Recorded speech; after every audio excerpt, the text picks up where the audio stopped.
பெரியவர்கள், தாய்மார்கள், சகோதர சகோதரிகள், இளைஞர்கள் பெரிய நம்பிக்கையோடு நிறைய பேர் ஜூன் 5ஆம் தேதி நான் உங்களுக்கு ஒரு அறைகோல் விடுத்தேன்.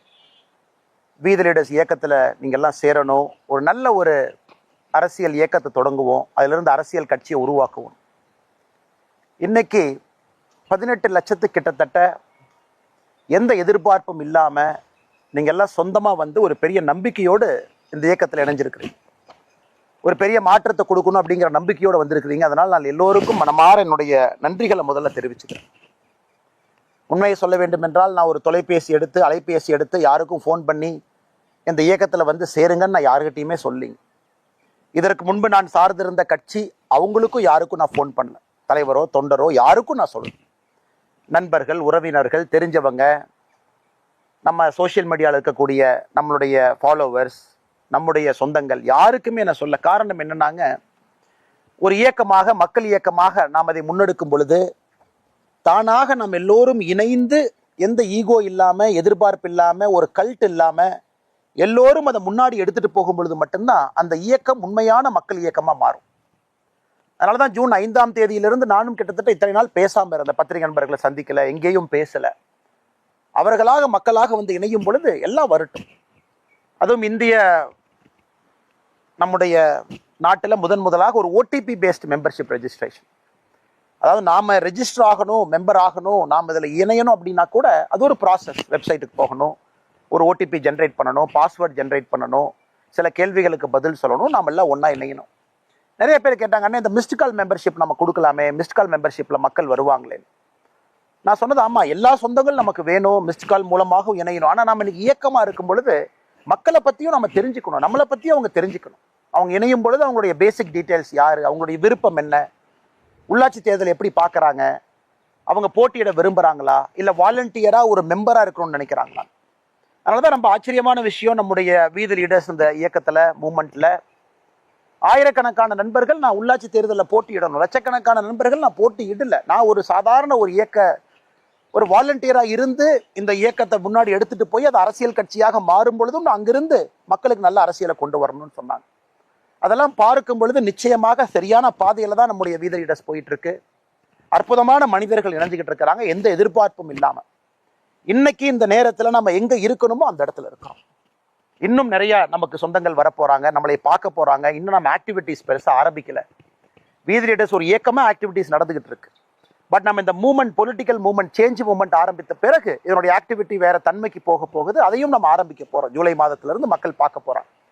ஆனால் பெரும் நம்பிக்கையோடு, ஒரு பெரும் எதிர்பார்ப்போடு, பெரிய கனவுகளோடு, நிச்சயமாக இந்த இயக்கம் பொய்க்காது, பொய் சொல்லாது, நம்மை தவறான வழியிலே அழைத்து செல்லாது என்கின்ற நம்பிக்கையோடு வந்திருக்கக்கூடிய எல்லா பெரியோர்களுக்கும், தாய்மார்களுக்கும், நண்பர்களுக்கும், சகோதர சகோதரிகளுக்கும் என்னுடைய மனமார்ந்த நன்றிகளை தெரிவிச்சுக்கிறேன். ஏன் நான் இங்கே நிற்கிறேன்னாங்க, இது நான் வாழ்ந்த இடம், இங்கே தான் நான் வாழ்ந்த இடம். இந்த இடத்துல தான் கிட்டத்தட்ட 20 ஆண்டு காலம் என்னுடைய வாழ்க்கையை கழித்தேன். என்னோட தோட்டம், அப்பா அம்மா விவசாயம் பார்த்து என்னை படிக்க வச்சு என்னை வளர்த்தின இடம். இந்த இடத்துல தான் நான் எப்பவுமே தூங்குவேன். ஒரு தோட்டத்துக்கு ஒரு களம் இருக்கும், இதுதான் நம்முடைய களம். இந்த களத்தில் பெரும்பாலுமே நம்மை பொறுத்தவரை புகையில முக்கியமான பொருட்கள் என்ன விளைவிக்கிறோமோ அதை கொண்டு வந்து இந்த களத்தில் போடுவோம். எல்லா தோட்டத்துக்குமே ஒரு களம் இருக்கும். இந்த காலத்தில் களம் காணாமல் போயிட்டு இருக்கு, ஒரு பெரிய களம். அப்போ என்னை பொறுத்தவரை இந்த களம் தான் எனக்கு பெட்ரூம். ஸோ தோட்டத்து வேலையெல்லாம் செஞ்சுருப்போம். நான் சொல்கிறது ஒரு 10 ஆண்டுகளுக்கு முன்பு வரை மாடெல்லாம் இங்கே கட்டியிருப்போம். மாடுகள்லாம் இங்கே இருக்கும், ஆடுகள் இங்கே இருக்கும். எனக்கு முன்னாடி இருக்கக்கூடிய இடத்துல ஆட்டுப்பட்டி இருக்கும். இந்த இடத்துல நான் வழக்கமாக இந்த இடத்துல இருக்கக்கூடிய இடம் வந்து இந்த இடத்துல தான் என்னுடைய கட்டில் எப்பொழுதுமே இருக்கும். சாயந்தரம் வேலையெல்லாம் முடிச்சுட்டு உள்ளூருக்குள்ளே, இப்போ நம்ம தோட்டத்தில் இருக்கோம், கிராமத்துக்குள்ளே நமக்கு ஒரு வீடு இருந்தாலும் கூட அதிகமாக வசிப்பது தோட்டத்தில். ஹோம்ஒர்க்கெல்லாம் இங்கே உட்காந்து பண்ணுவேன், இங்கே தான் ஹோம்ஒர்க்கெலாம் எழுதுவேன். என் சைக்கிள் இங்கே தான் நிற்கும். ஏன்னா சைக்கிளில் 2-3 ஆண்டுகள் சைக்கிளில் போய் ஸ்கூலுக்கு பஸ் பிடிச்சி போவேன். சில காலம் ஹாஸ்டலில் இருந்தேன். அந்த ஹோம்ஒர்க்கெல்லாம் முடிச்சுட்டு ஒரு 9 மணி 9:30 மணிக்கு இந்த கட்டில் போட்டு இந்த இடத்துல கைத்து கட்டல் போட்டு தூங்கும் பொழுது அதில் கிடைத்த ஒரு ஆனந்தம், அதில் கிடைச்ச ஒரு சந்தோஷம், ஒரு மிகப்பெரிய ஒரு வாழ்க்கையை மாற்றக்கூடிய தருணம்.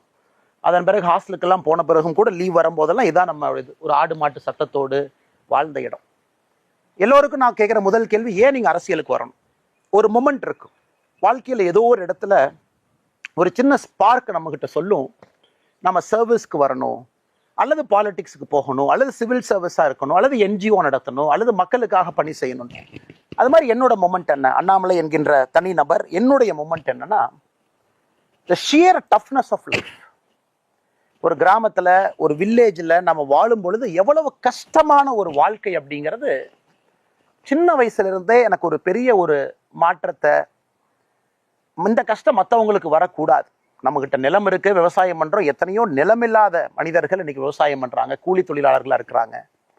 சாதாரண ஒரு 10க்கு 10 வீட்டுல குழந்தைகள் படிச்சுட்டு இன்னைக்கு பெரிய ஆட்களாக வர்றாங்க. அந்த மாதிரி கஷ்டம் இல்லை என்றாலும் கூட எனக்கே உரித்தான ஒரு கஷ்டம். விவசாயத்தை நம்பி மட்டும்தான் நம்முடைய வாழ்க்கை. ஆடு மாடு குட்டி பால் விற்கிறது, குட்டி விற்கிறது. இங்க வரக்கூடிய முருங்கை முதல்ல ஒரு காலத்துல இது ஃபுல்லா முருங்கை மரமா இருக்கும். அந்த முருங்கையிலிருந்து வரக்கூடிய வருமானம் அதெல்லாம் நம்மளைய படிக்க வச்சது, சில இடத்துக்கு கொண்டு போச்சுங்க. அப்ப அந்த ஷியர் டஃப்னஸ் ஆஃப் லைஃப், எவ்வளவு கஷ்டம். முருங்கை மரம் காய்க்கல பிரச்சனை, ஆடு குட்டி போடும் பொழுது குட்டி இறந்துருச்சு, நம்ம 5000 ரூபாய்க்கு விற்க வேண்டிய குட்டி இறந்து போச்சுன்னா எதுவுமே வராது. ஒரு குட்டி லாஸ் ஆனா கூட, இறந்தாலும் கூட அந்த குடும்பத்துக்கு அது ஒரு பெரிய லாஸ். ஒரு மாடு கண்ணு போட்டு, எனக்கு தெரியும், ஒரு மாடோ கண்ணோ இறந்துட்டா ஊர்ல கிராமத்துல இருக்கிறவங்க எல்லாம் இங்க வருவாங்க, கிராமத்துல இருக்கிறவங்க எல்லாம் இங்க வருவாங்க, எல்லாம் வந்து ஒரு துக்க வீட்டுல செய்தி விசாரிக்கிற மாதிரி கேட்பாங்க. அந்த காலத்துல நான் பார்த்துருக்கிறேன். நம்ம தோட்டத்துல மாடு இறந்து போச்சுன்னா எல்லாரும் வருவாங்க. ஏன்னா மாடை பொறுத்தவரை நம்முடைய குடும்பத்துல ஒரு அங்கமாக இருக்கும். ஒரு மாடு இறந்தாலோ, மாடோட கண்ணு இறந்தாலோ, ஒரு குடும்பத்துல ஒரு பெரியவங்க இறந்த மாதிரி ஊர் ஜனம் எல்லாம் வந்து, மாடு இறந்து போச்சுங்களா, உடம்பு சரியில்லாம படுத்துதுங்களா, மாடுக்கு என்னாச்சுங்க, வயிறு உப்பிருச்சுங்களா அப்படின்னு எல்லாம் கேட்பாங்க. அதையெல்லாம் பார்த்து வளர்ந்த மனிதன் நான். கிராமத்துல நம்ம தோட்டம் பார்த்தீங்கன்னா பக்கத்தோட்டத்துக்கு நீங்க சத்தம் போட்டா கூட பக்கத்தோட்டத்துக்கு கேட்காது. எங்கிருந்து நான் சத்தம் போட்டு கூச்சல் போட்டா கூட பின்னாடி இருக்கிற வீட்டுக்கோ, இந்த பக்கம் இருக்கக்கூடிய தோட்டத்துக்கோ, இந்த பக்கம் 1 கிலோமீட்டர் தள்ளி இருக்கக்கூடிய தோட்டத்துக்கோ கேட்க வாய்ப்பில்லை. ஒரு அமைதியான தனியாக இருக்கக்கூடிய ஒரு வாய்ப்பு. பப்ளிக் சர்வீசஸ், ஒரு அரசு நம்மோடு தொடர்பில் இருக்கக்கூடிய பப்ளிக் சர்வீசஸ். நம்ம ஊர்ல இருக்கக்கூடிய பிரைமரி பள்ளிகள்லாம் பார்த்தீங்கன்னா எல்லாமே மூடிட்டு வர்றாங்க. ஊத்துப்பட்டியில வழக்கமா போலிங் பூத் இருக்கக்கூடிய பள்ளி மூடப்படுகிறது. தொட்டம்பட்டியில கஷ்டப்பட்டு எங்களுடைய கிராமத்தில் இருக்கக்கூடிய பள்ளியும் இன்னைக்கு ஆல்மோஸ்ட் மூடியாச்சு. ஸோ இன்னைக்கு கிராமப்புறத்திலிருந்து ஒரு குழந்தை இந்த இடத்துல தங்குனா அந்த குழந்தைக்கு கல்வி என்பது இன்னைக்கு வாய்ப்பே இல்லை. நகர்ப்புறத்துக்கு எல்லாம் நகர்ந்தாச்சு, மாறியாச்சு. ஸோ இந்த மொத்த பார்வை, இங்கிருந்து ஒரு இன்ஜினியரிங் படித்தோம், அதன் பிறகு MBA படித்தோம். அது கொஞ்சம் கொஞ்சமாக தெளிவாக நம்முடைய வாழ்க்கையை நகர்த்தி கொண்டு போயிடுச்சு. நம்ம கார்பரேட் லைஃப் வேண்டாம், நமக்கு இந்த மாதிரி ஒரு வாழ்க்கை வேண்டும், அதில் நாம் சர்வீஸ் பண்ணணும், அதில் 4 பேர்த்துக்கு உதவி செய்யணும், 4 பேர்த்துக்கு நம்மளால் முடிஞ்ச ஒரு வசதி ஏற்படுத்தி கொடுக்கணும் அப்படிங்கிறது எனக்கு இருக்கக்கூடிய அந்த அரசியல் மூமெண்ட், ஒரு பப்ளிக் சர்வீஸ் மூமெண்ட். ஏன் நாம் செய்யணும் அப்படின்னு கேட்டிங்கன்னா, இந்த இடம், இதே மண், இந்த இடத்துல இருந்து தான் அந்த ஷியர் டஃப்னஸ் ஆஃப் லைஃப், வாழ்றது எவ்வளோ கஷ்டம் அப்படிங்கிற ஒரு டஃப்னஸ்ல இருந்து தான். செய்திகளை உடனுக்குடனும் துல்லியமாகவும் தெரிந்து கொள்ள சப்ஸ்கிரைப் பண்ணுங்க.